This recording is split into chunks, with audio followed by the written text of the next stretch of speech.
Have you ever imagined uncovering a 6,000-year-old village buried beneath the soil? Where the whispers of the first farmers still echo? Where painted pottery reveals forgotten artistry? And where? The secrets of one of China's earliest Neolithic cultures lie hidden. Today, we are traveling back to a world older than the pyramids, older than Stonehenge, the mysterious and fascinating Banpo culture. Welcome to Whispers of Lost World, the channel where history isn't just studied, it's brought back to life.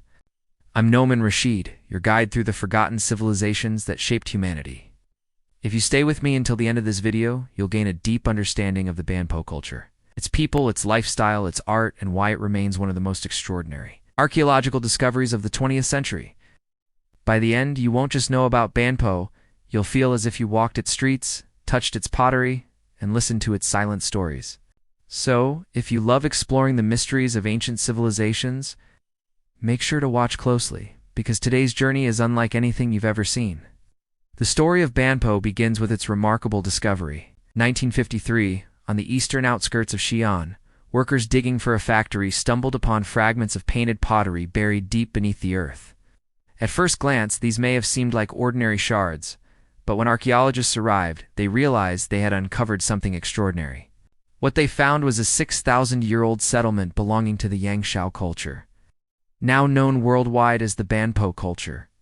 For the first time, we had a complete prehistoric village frozen in time, giving us an intimate glimpse into the dawn of Chinese civilization. Imagine the excitement of those excavators as over 10,000 artifacts surfaced: pottery, stone tools, ornaments, and even traces of ancient homes. Bampo wasn't just another dig site. It was evidence of a thriving community that had mastered farming, art, and social living long before written history. But who were these people? At their core, the Banpo people were farmers, the pioneers of agriculture in the Yellow River Valley. Long before rice dominated the Chinese diet, they cultivated millet, a hearty grain that became their staple food. Yet they didn't stop at farming. They fished in rivers, hunted wild animals, and gathered plants, carefully balancing their diet with whatever the land and water provided. Their homes were equally fascinating. Built partially underground with wooden frames and thatched roofs, these houses stayed cool in summer, warm in winter, and protected their families from harsh winds. It was sustainable design long before such a concept existed. The Banpo people were not primitive villagers struggling to survive.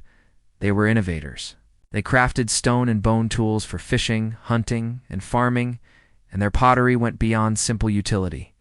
Painted in striking red and black with bold geometric designs, fish motifs, and mysterious symbols, these vessels carried meanings we are still trying to decode. Some scholars even believe these markings may have been the earliest attempts at a written system, precursors to the characters that would eventually shape Chinese writing. If true, then Banpo might have been the birthplace of a written tradition that influenced one of the world's greatest civilizations.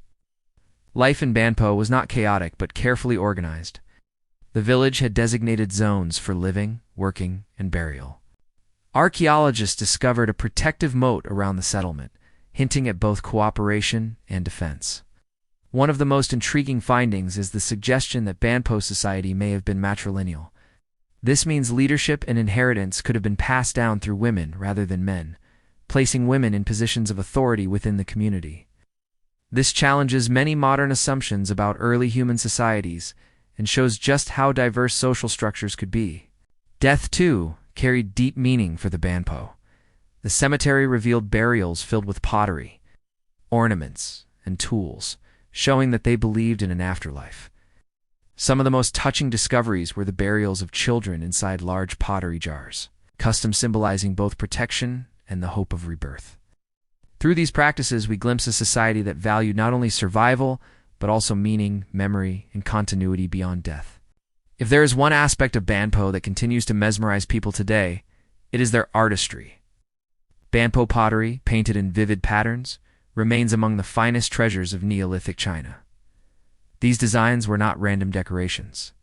Spirals, zigzags, and fish motifs may have represented clan identities, spiritual beliefs, or even records of events.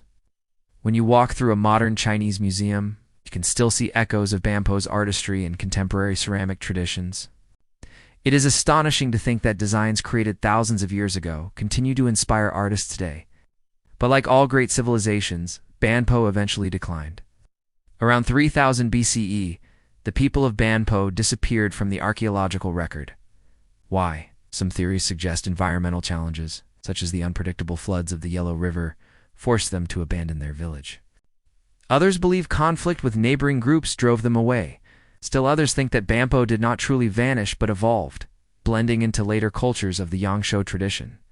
Whatever the cause, their story did not end in silence. Their agricultural methods, pottery techniques, and social structures paved the way for the great civilizations of ancient China. Bampo was not the end. It was the beginning of a much larger narrative. To truly feel Bampo, let's imagine walking its paths. The sun rises over the Yellow River, golden light reflecting on the fields of millet swaying in the morning breeze. Children laugh as they chase each other between homes, while women grind grain in large stone mortar, their rhythmic motions echoing through the air. Men prepare fishing nets, while others track wild animals in the nearby forests. You step into a home, semi-underground, and earthy cool, the walls lined with painted pottery that whispers the identity of the family living there. Outside, a potter shapes clay with steady hands, carving spirals before lowering the vessel into a pit for firing. As night falls, families gather around small fires, telling stories of ancestors, spirits, and the cycles of life and death. Above them, the stars shine over a world still young, while the river flows silently, carrying their dreams through time. This is Bampo, not just an archaeological site, but a living, breathing world. So, what have we uncovered today?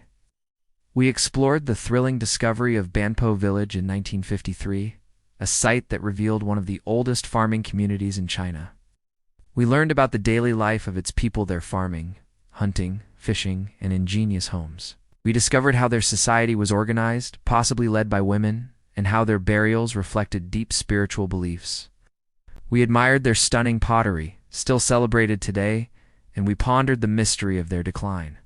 The Banpo culture may have vanished thousands of years ago, but its whispers continue to echo, reminding us of human resilience, creativity, the timeless need to find meaning in life. If you enjoyed this journey into the forgotten world of Bampo, don't let the story end here. Hit that like button. Share your thoughts in the comments. Do you think Bampo disappeared because of floods, wars, or something else entirely? And of course, subscribe to Whispers of Lost World for more deep dives into ancient civilizations. Together, we will keep the voices of the past alive.